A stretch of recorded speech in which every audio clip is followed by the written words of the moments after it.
Magmula nang sabihin ni Turkey Alalshik na isa sa kanyang mga dream fight ang sagupang Gervonta Tank Davis at Naoya Inoue, naging maingay na topic na ito sa mundo ng boxing. Isa umano itong fight of the century, King Kong versus Godzilla, USA versus Japan sa Estados Unidos o sa bansang Riyadh, Saudi Arabia. Sa katunayan ay nakarating na ang issue na ito sa magkabilang kampo at pareho na itong nagbigay ng kanilang saloobin. Ayon sa naunang pahayag ni Tank Davis, magiging mismatch umano ang kanilang tapatan dahil masyadong maliit si Naoya Inoue para sa kanyang timbang. Isang katanungan din umano kung kakayanin ba munang dominahin ni Naoya Inoue ang feather as super featherweight bago siya makipagtagisan kay Tank Davis sa lightweight division. Dagdag din ni Davis na sa ngayon ay wala pa sa kanyang radar ang binansagang halimaw ng Japan sapagkat malayo pa ang kanilang agwat ng nilalaruan. Si Naoya Inoue na nasa super bantamweight division habang si Tank Davis naman ay nasa lightweight. Ayon naman sa batigang training coach na si Virgil Hunter, hindi niya nakikita si Tank Davis na pipiliing bumaba ng 135 pounds para lamang labanan si Naoya Inoue. Dapat umano ay si Inoue ang umakyat sa dibisyon ni Tank Davis.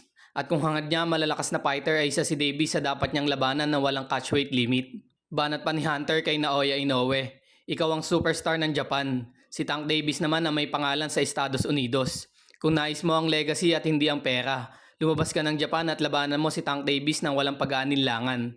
Naging big example ni Hunter ang dalawang boksingerong sumugal at inakyat ang may pangalan sa larangan ng boxing na walang catchweight deal.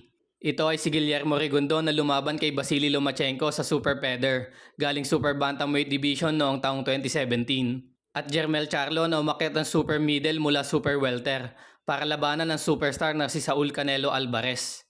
Ang patutsyadang ito ni Virgil Hunter kay Naoya Inoue patungkol sa pera over legacy ay nagugat sa naunang pahayag ng halimaw ng Japan sa posibleng laban niya kay Gervonta Tank Davis. Naayon kay Naoya Inoue sa ngayon ay hindi pa niya nakikita ang kanyang sariling umakyat sa feather at super featherweight division ng dahil lang sa pera.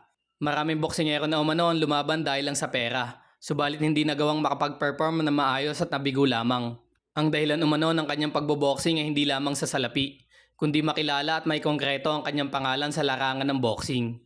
Isang bagay pa na pinakamahalaga umano sa kanya ay may pakita ang best version ng Naoya Inoue sa kanyang mga fans.